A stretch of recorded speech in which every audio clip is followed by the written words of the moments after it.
Hello మచ్చ, ఇవాళ మాత్రం మనం చేయబోయే వీడియో మాత్రం నాకు హార్ట్ఫుల్గా టచ్ అయిన వీడియో మచ్చ. ప్రతి ఒక్కళ్ళు ఈ వీడియోని చూడాలి, ఈ సిరీస్ని చూడాలి భయ్య.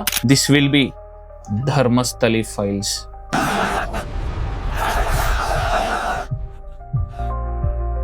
ఈ యొక్క సిరీస్ అనేది పార్ట్స్ కింద వస్తూ ఉంటుంది. అండ్ ఫైనల్గా we'll reveal the final boss, the final person ఎవరైతే కనుక మెయిన్ కల్పిట్ ఉన్నాడో. అప్పటి లోపల I think my series will be banned and my YouTube will also be banned అని నా ఫీలింగ్. ఎందుకంటే ఈ సినారియో రిలేటెడ్గా, ఈ స్టోరీ రిలేటెడ్గా వీడియో చేసిన మోస్ట్ పెద్ద యూట్యూబర్లు, అంటే నేను పెద్ద యూట్యూబర్ కాదు, మోస్ట్ యూట్యూబర్లు అందరినీ అరెస్ట్ చేయడం కానీ, యూట్యూబ్లోంచి వీడియో డిలీట్ చేయడం కానీ జరిగింది. ఆ విధమైన పవర్ఫుల్ పీపుల్ రిలేటెడ్గా ఇప్పుడు నేను మాట్లాడబోతున్నా. I know the consequences but I'm not ready to face them.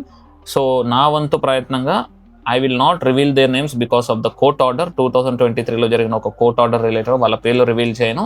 But let's see, ఒకవేళ కనుక మధ్యలో వీడియో డిలీట్ అయిందంటే, వీడియో కనిపించకపోతే కనుక దాని అర్థం ఇదే మచ్చ. సో ఐదర్ మీరు వీడియో డౌన్లోడ్ చేసుకొని పెట్టుకోండి, or else do share it to your friends as much as possible. Okay, coming to the story. 1977లో జరిగిన ఈ కథ మచ్చస్. ఒక అమ్మాయి చిన్నప్పటి నుంచి చాలా కష్టపడి, చాలా బాగా చదివి, చాలా తెలివైన అమ్మాయి, బాగా చదివి 1977లో she joined in a school, okay, as a teacher. ఆ ఊరు నార్మల్గా ఒక చిన్న పల్లెటూరు అనమాట. ధర్మస్థలి అని ఒక ఊరు. స్టూడెంట్స్ అందరికీ బాగా క్లాసెస్ చెప్తా ఉంటుంది. ప్రజల యొక్క మన్నన పొందిన ఒక టీచర్ గారు. ఈ టీచర్ గారు బాగా క్వాలిఫైడ్ అనమాట, over qualified for her job. A level అంటే గనక ఉన్న హై లెవెల్ టీచర్స్ అందరికంటే ఏమో చాలా బాగా క్వాలిఫైడ్. సో ఒకానొక సిచ్యువేషన్లో ఆ యొక్క స్కూల్ యొక్క ప్రిన్సిపల్ చనిపోతే ఇంకా ఈ అమ్మాయి స్కూల్ యొక్క ప్రిన్సిపల్ అని అందరూ ఫిక్స్ అయిపోయారు. ఓకే, ఈ టీచర్ గారు, ఈ వేదవల్లి అనే అమ్మాయి స్కూల్ ప్రిన్సిపల్ అని అందరూ ఫిక్స్ అయిపోయారు అనమాట. Everything is going good. ఈ అమ్మాయి కూడా పెద్దగా జాబ్ రిలేటెడ్గా, అంటే ఈ గ్రోత్ అనేది పట్టించుకోకుండా, ఓకే ఏదైతే ఏంటి జాబ్ అంటే జాబ్, చిన్న జాబ్ అంటే ఏం లేదు, పెద్ద జాబ్ అంటే ఏం లేదు, సో మన లైఫ్ మనం చూసుకోవాలి అనుకుంటూ ఆ అమ్మాయి అలా సీదా సాఫీగా వెళ్ళిపోతున్న ఆ అమ్మాయి లైఫ్. సో ఒకేసారి ప్రిన్సిపల్ చనిపోయేసరికి ఈ అమ్మాయిలో కూడా చిన్న ఆశ పుట్టింది, దట్ నేను కూడా ప్రిన్సిపల్ అవ్వచ్చేమో అని ఒక చిన్న ఆశ పుట్టింది అనమాట. సో ఆ విధంగానే, బట్ స్టిల్ అది ఒక గుడ్ లెవెల్ వరకే ఆశ పుట్టింది అనమాట. దెన్ అలా రోజులు గడుస్తూ ఉన్నాయి.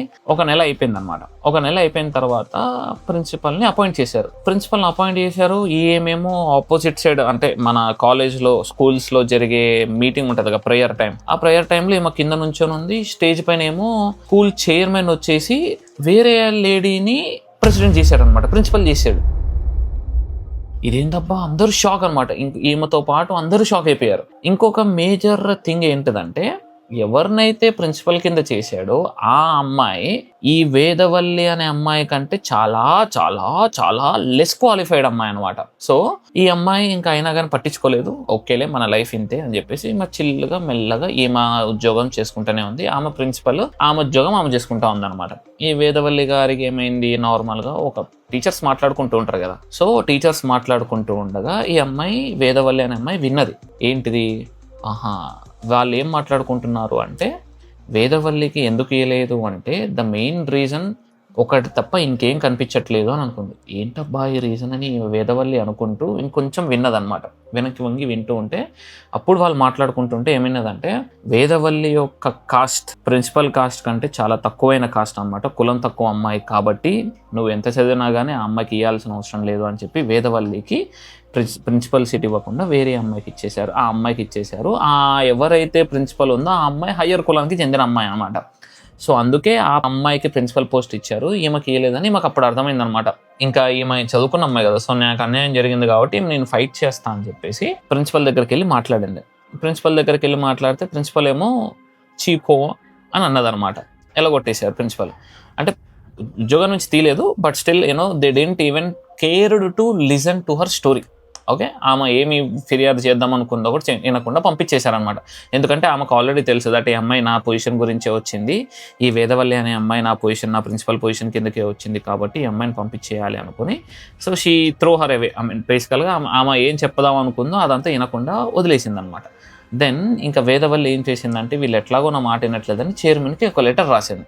చైర్మన్కి లెటర్ రాస్తే చైర్మన్ నుంచి కూడా ఎటువంటి రెస్పాన్స్ రాకపోయేసరికి ఈ అమ్మాయి బాగా కుంగిపోయి ఇట్లా కాదని చెప్పి, ఓకే, వాళ్ళ హస్బెండ్ ఆమెను కొంచెం మోటివేట్ చేసి ఏం చేసింది, ఇంకా స్కూల్ బయట ధర్నాకు దిగింది. ఓకే 1977లో ఆ టైంలో ధర్నాకు దిగిందంటే అర్థం చేసుకోండి. ఓకే ఈమె టీచర్ కాబట్టి కొత్త విధాలుగా ధర్నాలు చేయడం మొదలుపెట్టింది. లైక్ ఒక రోజున ఒక ప్లై కార్డు పట్టుకోవడం, ఇంకో రోజు ఇంకొక different types of ply card పట్టుకోవడం. కాలేజ్ స్టూడెంట్స్ మనం తెలంగాణ ఆంధ్ర సపరేట్ అయ్యేటప్పుడు ఆంధ్ర పీపుల్ డిఫరెంట్గా ధర్నాలు ఎలా చేశారో ఆ విధంగా ధర్నాలు చేయడం మొదలుపెట్టింది అనమాట.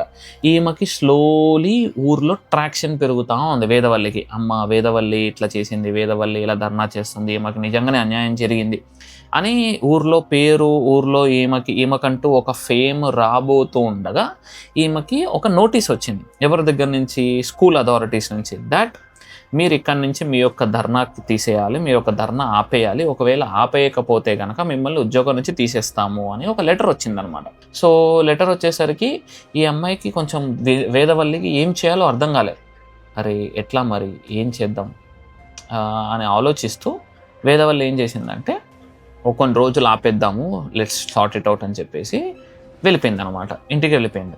దెన్ అప్పుడప్పుడు ధర్నాలు చేయడం, కాలేజీల్లో కొంచెం ఫైట్ చేయడం, ఫైట్ ఇన్ ద సెన్స్ కొట్టుకోవడం కాదు, లెటర్స్ రాయడం, ఇవన్నీ చేస్తూ ఉందన్నమాట.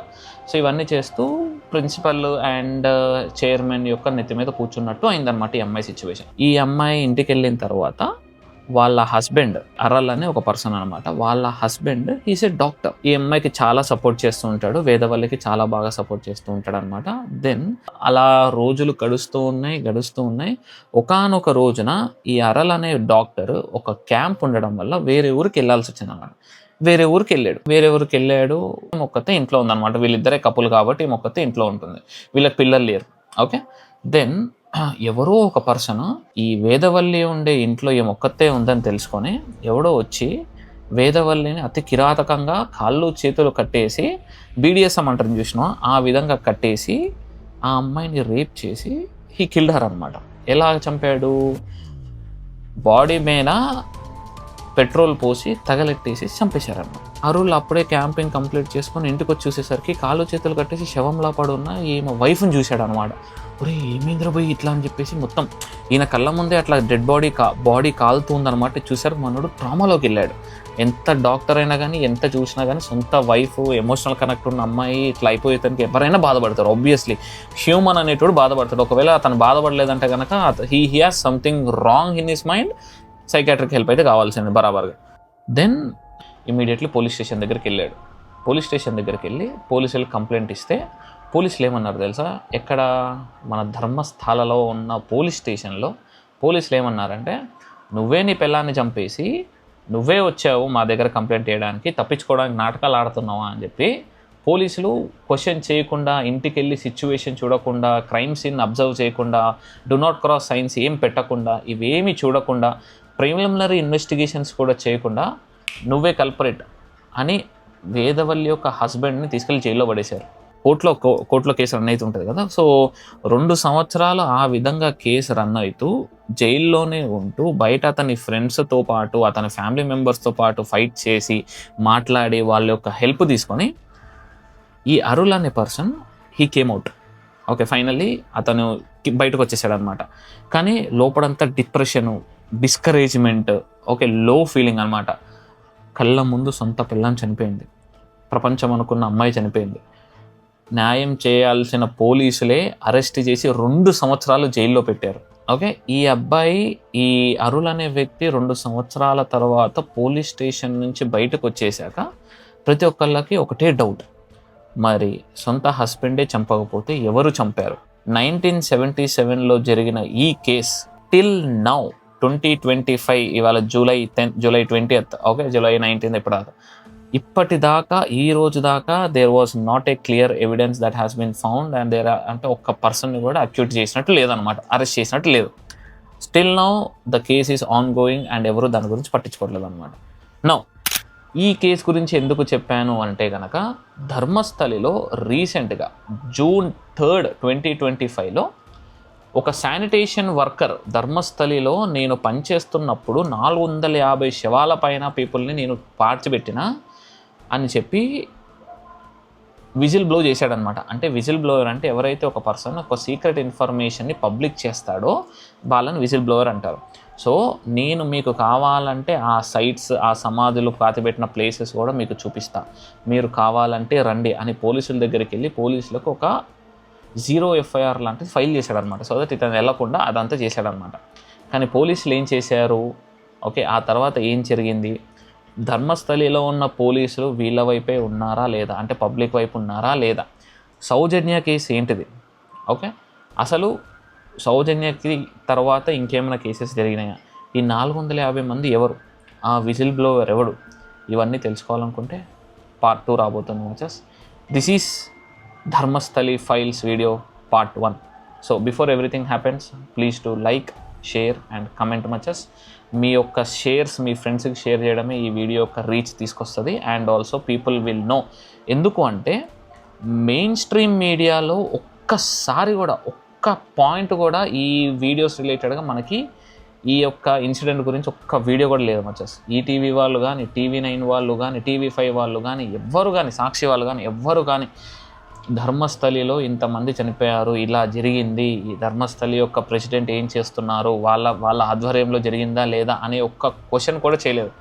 ఇదే మీడియా అవుట్లెట్ ఒక స్విగ్గీ డెలివరీ బాయ్ యాక్సిడెంటల్గా ఒక అమ్మాయిని కొట్టి ముక్కులోంచి రక్తం వస్తే ఆ వీడియోని వైరల్ చేసిన ఇదే మీడియా వాళ్ళు మన వీడియోస్ని ఇంత పెద్ద ఇన్సిడెంట్ రిలేటెడ్గా వీడియో చేయట్లేదు. సో మీరు ఈ యొక్క ఇన్సిడెంట్ని పైకి తీసుకెళ్ళాలి, జనాలకి యొక్క సోషల్ మీడియా యొక్క పవర్ చూపించాలి, ఈ యొక్క ప్రెజెన్స్ మనం చూపించాలి. So please to share this video as much as you can and you will get the other parts of it. And ప్రతి ఒక్క స్టోరీ రిలేటెడ్గా, ప్రతి ఒక్క కేసు రిలేటెడ్గా ట్విస్ట్ అండ్ టర్న్స్ మామూలుగా ఉండబోయా, అద్భుతమైన కేసులు ఉన్నాయి. మెంటల్ ఎక్కిపోతుంది అనమాట. పోలీసులకే అర్థం కాదు ఈ level of twist and turns ఉంటాయని. ఓకే, సంతోష్ రావు ఎవడు సౌజన్య కేసులో ఇవన్నీ నేను చెప్తామచ్చా క్లియర్గా. సో యా, అంతలోకి please to subscribe to our channel and that's it for today guys. And let's see if you can, if the video survives or not. చలో.